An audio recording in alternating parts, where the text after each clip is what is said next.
But for the tour, we will cover only small part because covering the 130 acres will not possible for us. That's why we'll cover only small part of it.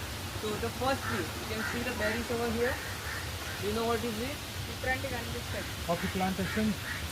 Yeah. So that's the coffee. Coffee. Okay. It's a big So one. in Coffee berries.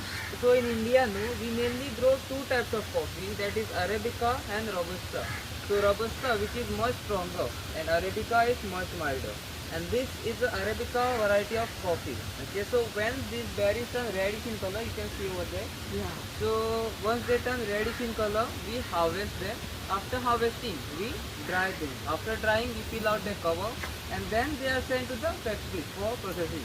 Then factories make the thin powder of it, which you get in the form of Nescafe, Brewazza, that thing.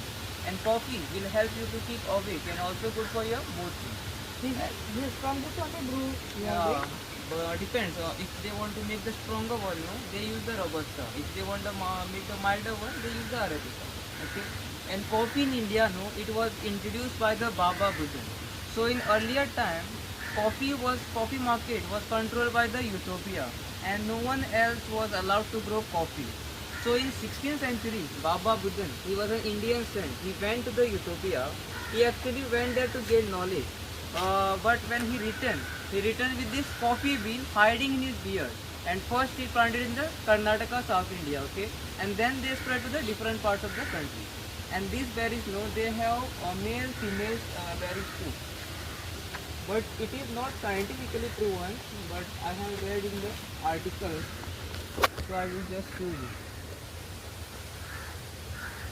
The female one.